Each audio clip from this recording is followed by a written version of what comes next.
રસોઈયો કે હરામ જો કઈ નાખ્યું પણ રસોઈયાને ખબર હોય,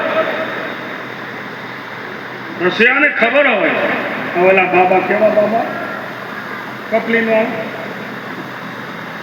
નથી, આપણે હાસ્ય કલાકાર કપલીન વાળા એને ખબર હોય સામના ચાવડા બહુ સારું બોલે છે. પણ મારો કહેવાનો હેતુ એ છે આપણે બધા જ સમાજને સમર્પિત રહીએ. સામાજિક કામ કરવા માટે નીકળશો ત્યારે વિષના ઘૂંટડા પીવા પડશે અને વિષના ઘૂંટડા પી અને સદાબળ તમે સમાજનું કામ કરશો તો એનું ફળ મળશે મળશે અને મળશે. શિવ બનવું પડે. બસ શિવનો અર્થ છે ત્યાગ. માન સન્માનની કોઈ આશા નહીં, સચ્ચા દિલથી લાગી. અને જેને જેને અમૃત પીધું ને એ દેવ કહેવાના અને વિષ પીધું ને એ મહાદેવ કહેવાના. સમાજમાં રહેવાનું તો સમુદ્ર મંથનની કથા અને ત્યાર પછી એક કથા છે કે દેવ દાનવ વચ્ચે સંઘર્ષ થાય છે. આ ધરતી, આ અવની ભગવાન વિશ્વકર્માએ આનું સંચાલન, આ ધરતી આ અવની એને પૃથુ રાજા એને આ ધરતીનું રાજ્ય આપ્યું. યજ્ઞ કરજો, ધર્મની સ્થાપના કરજો. આ ધરતી ઉપર પહેલા રાજા બન્યા પૃથુ, એટલે એનું નામ પડ્યું પૃથ્વી. અને એ પૃથુ રાજા ઉપર ભગવાન વિશ્વકર્માએ કૃપા કરી. આ ધરતીમાં આજે તમે જે ખેતી કરો છો એકના અનેક બીજ આવે છે. એ પૃથુ રાજાએ ભગવાન વિશ્વકર્માએ રાજ્ય આપ્યું પૃથુ રાજાને, એટલે પૃથુ રાજાએ આ ધરતીનું દોહન કર્યું. એમાંથી અનેક રત્નો, અનેક રસ, અનેક સંપદા આ ધરતીમાંથી નીકળી. આ ધરતીમાં શું નથી? ક્યાંક કોલસો નીકળે, ક્યાંક લિગ્નાઇટ નીકળે, ક્યાંક સુવર્ણ નીકળે. તમે જુઓ એ ક્યાંક તમારે આંબા વાવો, ક્યાંક દાડમ વાવો, ક્યાંક પપૈયા વાવો, સામે દેખાય છે પાક્યા છે ને પાક્યા. પાછા જોજો કથામાં આવ્યા છે પપૈયા લેવા દીધું. હા હા રિયા જો હા બાપુ કાંઈ પપૈયો બોલ્યા ઉપાડો. પપૈયો એમ ન ખવાયો. પપૈયો જેને લેવો હોય એને કાનો ખેતર મને ખબર નથી, પણ એ પપૈયાનું ઝાડવું છે બાપુનું છે ને. હા તો ઘી ઢોરાય તો ખીચડી ના, એટલે ઘી ઢોરાય ખીચડીમાં પણ શું સાંભળો તો ખરા. બજારમાં તો 100 રૂપિયાનો પપૈયો મળતો હોય તો આપણે આ વિશ્વકર્મા શૈલેષને 50 ના બદલે 500 આપવાના. ઘી ઢોરાય તો ખીચડીમાં. તો કેમ વકીલ સાહેબ એવું નથી મફત લઈ લેવું. 50 રૂપિયામાં થતો હોય 500 આપો. આપણા સમાજનો સેવક છે અને એની સેવા કરવાનો મોકો મળ્યો છે. સારું છે. ખરેખર ખૂબ આનંદ. પૃથુ રાજા રાજા બન્યા. આ પૃથ્વીના ભગવાન વિશ્વકર્માએ એને રાજ્ય આપ્યું અને દેવ દાનવ અને માનવ દિવ્ય જીવન ચાલે. પણ બેનું એવું કે દૈત્યોને સંતોષ ન થયો કે દેવતાઓએ કપટ કર્યું. શું કર્યું? દેવતાઓએ કપટ કર્યું. કપટ કરીને અમૃત લીધું.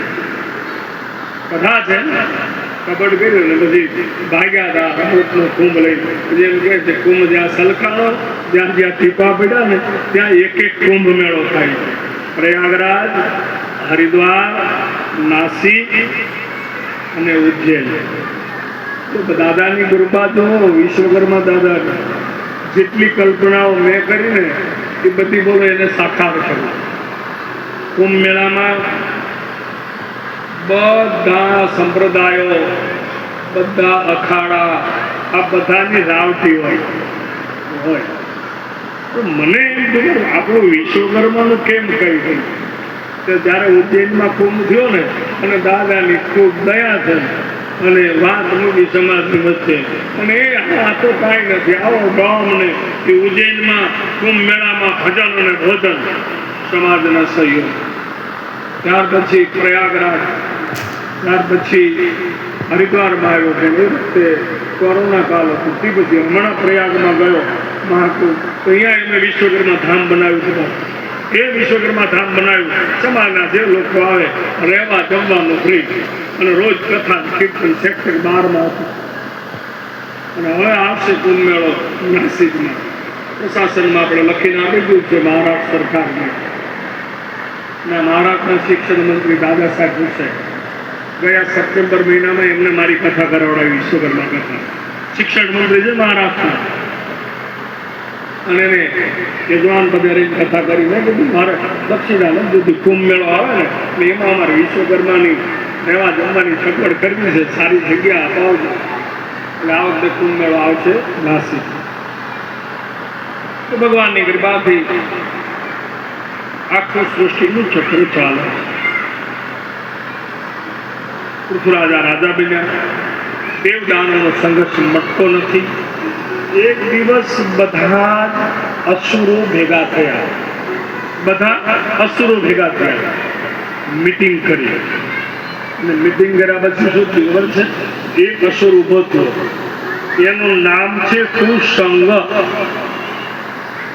એને કીધું કે આ જગતમાં જેટલા જીવ માત્ર છે એ બધા જ ભગવાન વિશ્વકર્માના સંતાનો છે અને ભગવાન વિશ્વકર્માને બધાને રહેવાના ઠેકાણા આપ્યા એટલે કુસંગે કીધું કે આપણે પણ વિશ્વકર્માના સંતાનો કહેવાય આ જગત પિતા છે તો એકને ખોળ અને એકને ગોળ આવી નીતિ શામાં આપણે બધા ભેગા થઈને વિશ્વકર્મા ભગવાનની પાસે જઈએ અને તેમ કહીએ કે અમને પાતાળમાં રહેવાનું ઠેકાણું કેમ આપ્યું પાતાળમાં કોણ રહે છે નાગ દેવતાઓ અને અસુરો એનું રહેણાંક પાતાળમાં છે દેવતાઓને ધરગતિ થઈ મનુષ્યો મૃત્યુલોકમાં રહ્યા એટલે બધા અસુરો ભેગા થયા વાતો હાલી એમાં અંધકાસુર નામનો અસુર હતો એ ઊભો થયો અને એને કીધું કે સમાજ જે વાત કરે છે એમાં હું સહમત નથી હું વિશ્વકર્માનો વિરોધ નહીં કરું કારણ કે હું જાણું છું કે ભગવાન વિશ્વકર્મા કર્મના દેવ છે અને કર્મના દેવ હોવાને કારણે તમે જે કર્મ કરો એવું ફળ ભગવાન વિશ્વકર્મા તમને આપે ભગવાન કર્મના દેવ છે એટલે આપણે સંચિત કર્મ ક્રિયમાણ કર્મ અને પ્રારબ્ધ કર્મ 3 પ્રકારના કર્મ છે આ સમજવા જેવી વાત છે કર્મ પ્રધાન વિશ્વ કરી રાખા હવે તમે જુઓ અત્યારે તમને ઘણી વાર એવું જોવા મળે તમે જુઓ તો શું જોવા મળે તમને કે આજે એક માણસ એટલા ખરાબ કર્મ કરતો હોય અત્યારે આપણને જોવા મળે એટલા ખરાબ કર્મ કરતા હોય કે આપણે જોવી ત્યાંથી કોઈ બી સારું કામ નથી કર્યું સદા મોટર બંગલા ગાડીઓમાં ફરતો હોય અને એક માણસ છે ને એ પોતે એટલો નિર્દોષ હોય બિલકુલ ભગવાનને સમર્પિત હોય ભગવાનનો માણસ હોય સદા એને ખાવાના ફાફા હોય આવું આપણને જોવા મળે છે શું કામ મળે છે કર્મના કારણે જો કર્મ કેવા છે 3 પ્રકારના પહેલું કર્મ કેવું છે ક્રિયમાણ કર્મ કે એક કર્મ તમે કરો એનું તરત ફળ મળે એને ક્રિયમાણ કર્મ કહેવાય તમે બેઠા છો તમને ભૂખ લાગે અને ઊભા થઈ તમે કાંઈક ભોજન કર્યું તમારી ભૂખ મટી ગઈ અને ક્રિયમાણ કર્મ કહેવાય એક કર્મ એવું છે કે તમે કરો તરત તમને એનું ફળ ન મળે 10માનું પેપર આપીને આવે એટલે બીજેથી રિઝલ્ટ ન આવે 2 મહિના રાહ જોવી પડે તો એ રિઝલ્ટ લખીને આવ્યા શું થયું? કર્મ કર્યું પણ ક્યાં પડ્યું? જમા, સંચિત પડ્યું. સંચિતમાં જમા 2 મહિને ફળ આપે. બાજરો વાવે 8 દિવસે ડુંડા આવે, એ વાવતર કર્યું એ સંચિતમાં પડ્યું. પણ એક કર્મ એવું છે